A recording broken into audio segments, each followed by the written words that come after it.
და მეუხედო როცა ის ისეთი შეხვედრა იყო მოკეთა გაჟღერდა, აი რას ნიშნავს ეს როლი რა არის, მით უმეტეს გვახსოვს აი ბაჩო ახალაიას შეხვდა მათ შორის ბურჭულაძე, ზოდილავა, აი ეს ყველაფერი რომ შევაფასოთ და რას ნიშნავს ეს უშუალოდ გადარჩენა? არაფერი არ იქნება, ეს არის ჩვეულებრივი ბოლი, კიდევ ერთხელ ვიმეორებ, თუ კი ვინმე რაიმე კანონს აწინააღმდეგოს გაბედავს, ამას მოყვება ძალიან მკაცრი რეაგირება კანონის ფარგლებში. ყველა მიიღებს მისაღებს.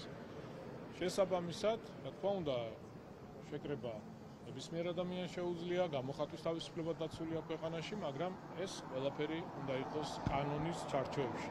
თუ კი ვინმე ექნება გადაცდომა, ამას მოყვება მყისიერი რეაგირება. სამხედრო ძალაზე და ფიზიკურ მომზადებაზე საუბრობენ 4 ოქტომბრისთვის და ეს რას ნიშნავს, რა არის სურსი? კიდევ ერთხელ ვიმეორებ, თუ კი ვინმე რაიმეს გაბედავს, დაეცემა შესაბამისი პასუხი. გორბის კვლევაც რომ შევაფასოთ, ქართული ოცნება ლიდერობს პროცენტულად, რის დამსახურება არის ეს რითაა გამოწვეული?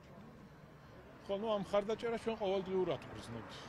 ძალიან ხშირი შეხვედრები გვაქვს ყოველდღიური ამ მრჩეველთან.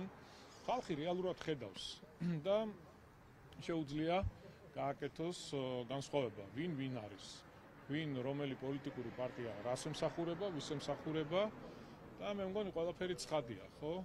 მე ბევრჯერ მithქვამს და კიდევ ერთხელ გავიმეორებ, ამ ქვეყანას მართავს მისი აღმატებულება ქართველი ხალხი. მხოლოდ და მხოლოდ ამ ქვეყანაში მცხოვრები ადამიანები. ქართველი ხალხი და არა ვიღაცა გარედან ჩარევებით, მითითებებით, თავიანთი ეს შიდა აგენტურული ქსელი, რომელიც აქვს გაკეთებული, ქართველი ხალხი მართავს ამ ქვეყანას. რომეო მიქაუტაძის პროცესიც უნდა გკითხოთ, ბატონ გახა თუ შეიძლება დაიწყო მათი მისამართით, რადგან მთავარი ისმის არის სამართლებრივი დევნა დაიწყო, გაირკვა რომ მშობლები ეხმარებოდნენ ბაჩიაშვილს და ახდენდნენ მათ შორის უკანონოდ მოპოვებული აქტივების ლეგალიზაციას, თუმცა პარალელურად ბაჩიაშვილის დედა პერსონალურ შეურაცხყოფას აყენებს ბიძნევანიშვილს, მათ შორის მათ ოჯახს. აი ამ ფონზე ხო, თქვენ იცით რომ დანაშაული არის ჩადენილი, პარალელურად გამოძიება მიმდინარეობს და დაველოდოთ თუ კი ვინმე თანამონაწილეები გამოიკვეთება, რა თქმა უნდა. პენსიონერი მშობლები მათ.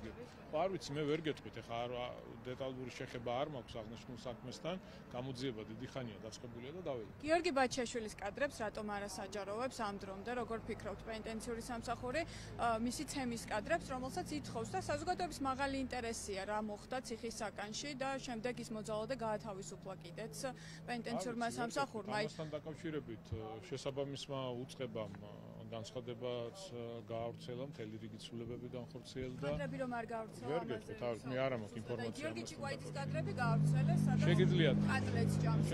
ამას თუ ასახავს შეგიძლიათ მიმართოთ. ბაჩიაშვილის ცემასაც მე შეგიძლია მომართოთ მერის მიმართულებით თუ რაიმე კითხვები გაქვთ. გუნდს არ აქვს ინტერესი რა მოხდა საკანში და ბაჩიაშვილს როგორ გაუსწრებთ. მიმართოთ, მე ვიმყოფები საარჩევნო კამპანიის რეჟიმში, ყოველდღიური შეხვედრები მაქვს გამომრჩეველთან, ყოველდღურად ხსნი ქალაქისთვის საჭირო ინფრასტრუქტურას და მნიშვნელოვან პროექტებს, შესაბამისად კეთილი ინებეთ და დამისვით ამასთან. ინტერესი არ არის თქვენ გუნდში ამ საკითხზე?